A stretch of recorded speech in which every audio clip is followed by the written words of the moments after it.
Bonjour Lucie. Bonjour. Donc Lucie, vous êtes venue aujourd'hui assister à la manifestation et je vous laisse vous présenter et dire pourquoi vous êtes ici. Donc, alors moi je suis aide médico-psychologique depuis 2008.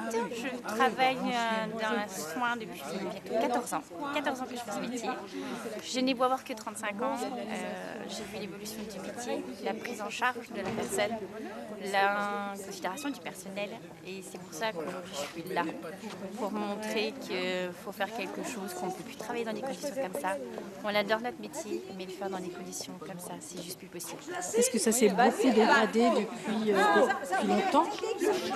Oui, ça va pas, ça Moi, je suis reprend. pour qu'on grève, donc... Quand vous êtes en sous-effectif et qu'on vous dit c'est pas grave parce que vous y arrivez de toute façon avec du personnel en main, quand on entend il manque une personne, c'est pas grave, de toute façon ça va y aller. Comment vous faites? C'est juste pas possible. D'accord.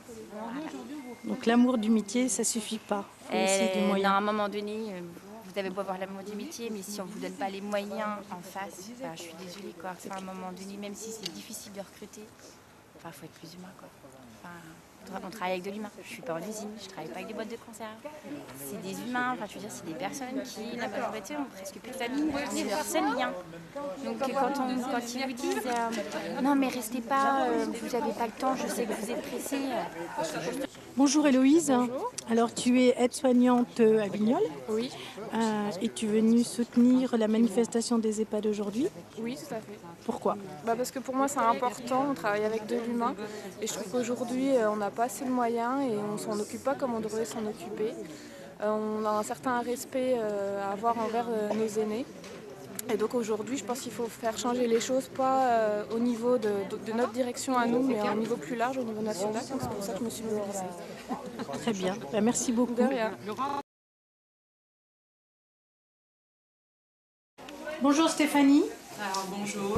Donc on est là aujourd'hui pour la manifestation des EHPAD. Je te laisse en parler parce que tu en parles le mieux. Et oui, une nouvelle fois, on est réunis aujourd'hui pour dénoncer nos conditions de travail dans les EHPAD.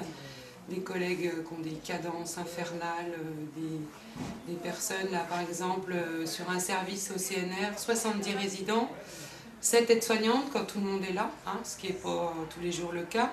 Quelquefois c'est 6 aides-soignantes, ça veut dire que c'est des toilettes à la chaîne, des repas donnés en vitesse, pas des douches du coup pas données parce que pas le temps. Et puis des familles qui se plaignent, des résidents, on a l'impression de les maltraiter,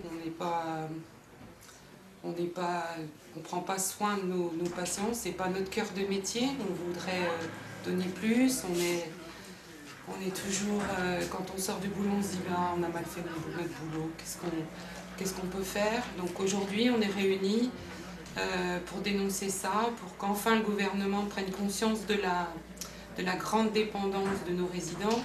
Aujourd'hui les résidents c'est 18 mois quand ils rentrent dans un EHPAD.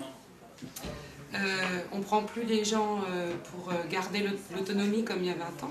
Aujourd'hui on prend des gens en fin de vie. Donc on les prend avec leur famille, qui ne comprennent pas toujours, mais aujourd'hui on se dit, ils sont avec nous, les familles sont avec nous, donc voilà, on est mobilisés, en tout cas on lâche rien. Voilà. Est-ce que tu connais le coût moyen pour un résident, ou moi, ici, à Beaune, l'EHPAD de Beaune? Aujourd'hui un résident paye environ 2 000 €, donc la dépendance aussi, sa dépendance joue en fonction de ce qu'il va payer. Plus il est dépendant, plus il va payer. Les familles sont sollicitées pour payer parce qu'il y a des gens qui n'ont pas les moyens. Donc qu'est-ce qu'on va devenir? Est-ce qu'on va laisser mourir les gens chez eux? Est-ce qu'ils vont pouvoir rentrer en institution? Qu'est-ce que ça va donner? En tout cas, nous, on s'inquiète de savoir ce qui va se passer dans les années à venir. Et l'EHPAD ici, Nicolas Rollin à Beaune, il y a combien de personnel pour combien de résidents? Alors, je t'ai dit tout à l'heure, il y a 2 services de 140 résidents, donc qui sont partagés sur 2 étages, je veux dire 70 résidents sur un étage, 70 sur l'autre. Sur le rez-de-chaussée, il y a aussi une dizaine de résidents, mais là, il n'y a pas de personnel. Donc en fait, ils sont partagés, ces résidents. Alors on choisit ces résidents les plus autonomes. Ils montent dans les étages pour les repas, les soins. Alors je sais qu'il y a des collègues qui ont retrouvé des gens décédés tout seuls. Par exemple au rez-de-chaussée, voilà. parce qu'il n'y a personne, pour s'occuper. Voilà. Donc on dit que c'est des résidents autonomes. Mais ils meurent tout seuls.